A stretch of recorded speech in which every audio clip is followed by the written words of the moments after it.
Las cosas tienen sus dilemas y dudas existenciales.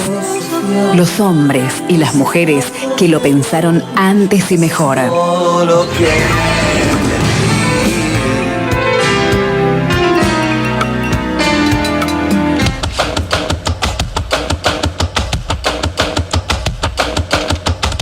Las ideas y las reflexiones de hoy están a cargo de Pablo Olmedo, el doctor en filosofía. Pablo, buen día, ¿cómo va? ¿Cómo anda, Gille? ¿Todo bien? Muy bien, muy bien, muy bien. Voy a presentarlo leyéndolo porque el título entusiasma a la escucha. Esta es la sección que hay que escuchar, no ponerla de fondo para oír solamente.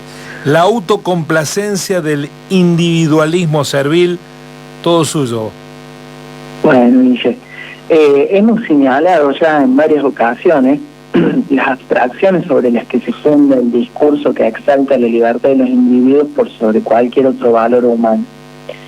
Hemos dicho también que esa libertad que se pregona desconoce la dimensión material sobre la que puede realizarse, pero además desconoce también las complejas dimensiones culturales que configuran lo que podríamos llamar individuo.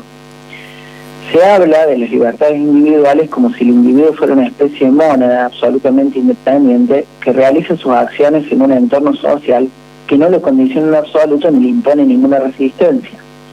Ese individuo se autocomplace en el ejercicio de su libertad, que casi siempre consiste en la realización de una vida de consumo. De hecho, consumimos a diario publicidades que nos invitan a consumir más y a realizarnos de ese modo. La desconfianza sobre la noción de libertad individual tiene un largo tratamiento en el ámbito filosófico y abarca muchas dimensiones. Específicamente en la filosofía moderna y contemporánea ha sido muy tematizado. Marx, por ejemplo, señaló la trampa de los ideólogos liberales respecto del proceso de acumulación de riqueza, que no consiste en que un grupo de individuos más laboriosos acumularan más que otros más holgazanes, sino que mediante un complejo proceso histórico en el que se modificaron profundamente las relaciones de producción, trayendo aparejados grandes cambios demográficos, que incluyen también conquistas de territorios y violentos saqueos, algunos acumularon capital y otros quedaron solamente con sus cuerpos como moneda de cambio en el mercado. Marx señaló también el efecto que este nuevo proceso de producción causa sobre la subjetividad de los trabajadores, la alienación, el extrañamiento respecto de sí, la conversión de sí en algo impersonal. Años más tarde, otro filósofo no muy afecto a Marx, es decir, que no lo cita mucho, dirá nada, señalará algo que va en la misma dirección. En 1927, Martin Heidegger, publica Ser y Tiempo, y afirma allí que los seres humanos vivimos en general en el marco de una existencia inauténtica. O sea, dice Heidegger, vivimos como se vive, amamos como se ama, morimos como se muere, es decir, de modo impersonal, incapaces de asumir la finitud. Pero me quiero detener en otro pensador, un poquito posterior a Marx y un poco anterior a Heidegger, que es Nietzsche, ¿no? Desde joven Nietzsche piensa el problema de la individualidad. En uno de sus textos afirma que si viniera un extranjero, o un extraterrestre, podríamos decir, y viera la comunidad humana, diría que la cualidad común a todos es la pereza. Es decir, la imposibilidad o la incapacidad de asumir la propia vida como tarea a realizar.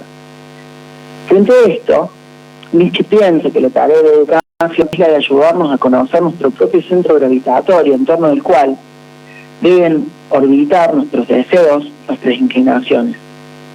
Lo que amenaza una y otra vez para Nietzsche es la servidumbre del impersonal, así lo llama él, que nos invita a renunciar a la búsqueda de lo más propio que podamos tener, de lo más singular, para condescender complacientemente la tarea de ser una máquina. Parece casi Marx, Nietzsche, con esta expresión. Y encuentra él un sinnúmero de evidencia en de este fenómeno, ¿no? El proceso de impersonalización se teje en lo más profundo de nuestra subjetividad, en el lenguaje mismo. Creemos, dice Nietzsche, que nuestra autoconciencia es la capacidad de volver sobre nuestros actos, sobre nuestros pensamientos, es lo más personal que tenemos. El medio por el cual nos conocemos a nosotros mismos. pero en realidad no es más que la superficie bajo la que subyacen complejas dinámicas instintivas o pulsionales, inconscientes, va a decir Freud unos años después, de las que solo nos llegan a la conciencia traducciones muy pobres, mediadas siempre por los signos socialmente aceptados, por el sentido común, podríamos decir. Nietzsche escribe: el comprenderse cada uno de nosotros a sí mismo tan individualmente como sea posible, el conocerse a sí mismo, y aún cuando se disponga de la mejor voluntad, siempre traerá a la conciencia solo lo que en sí mismo es no individual. Es decir, creemos conocernos, creemos ser autoconscientes de los propios deseos, pero lo que en rigor de verdad conocemos es lo menos personal, es el deseo promedio, el pensamiento promedio. Tanto Marx como Heidegger, como Nietzsche, han intentado pensar cómo esa autocomplacencia en la propia individualidad, concebida como libre en términos abstractos, puede ser en realidad una forma de servidumbre. Una especie de Truman Show, en donde creemos perseguir los propios anhelos y solo contribuimos a la propagación del entretenimiento de los demás, del acrecentamiento del capital a costa de nuestra vida. Esta es una vieja crítica que ha sido dicha de muchas formas y en muchos ámbitos y que necesita seguir siendo dicha. Tal vez una tarea educativa consiste en desmontar la ilusión autocomplaciente del individualismo que cree en esa libertad abstracta y en realidad termina sucumbiendo a la servidumbre. Qué interesante eso, Pablo, porque además se nos instala como casi una necesidad, ¿no? El alimento claro. del individualismo da la impresión, lo estoy conectando con cosas que hemos tratado en este programa, esta idea de tenemos que pensar en un régimen distinto, que no hay ayuda del otro, que vos te tenés que arreglar las cosas como puedas solo. Claro, vos, los otros no. Eso es los otros, los que tienen el poder, los empresarios multimillonarios que siguen pidiendo subsidios del Estado, los políticos anticasta que siguen acomodando a sus amigos y viviendo del Estado. Digo, pero vos sí, es terrible eso, ¿no? Porque te instalan una idea que ellos no cumplen, pero sin embargo terminás vos siendo su propia servidumbre. Sí, y además se moraliza eso, ¿no? Sí, como sí. que, digamos, es algo meritorio, moralmente superior hacerlo solo, hacerlo de modo individual. Digamos, hay como una doble ficción ahí. Por un lado esta moralización, por otro, el hecho más básico de que difícilmente hagamos algo en términos individuales, en términos puros, ¿no?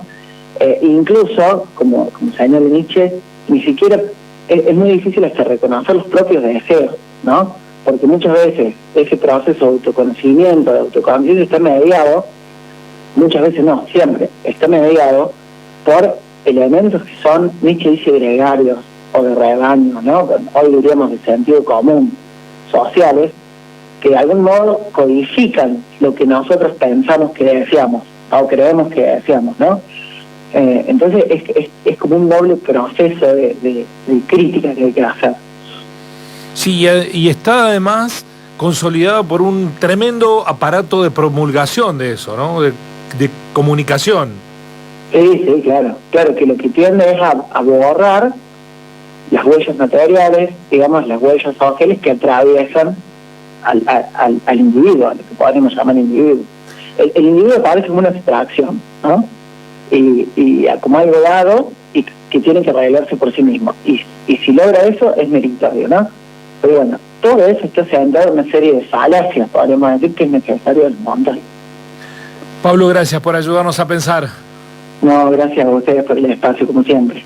Pablo Olmedo, doctor en filosofía, en Así son las ideas y las reflexiones.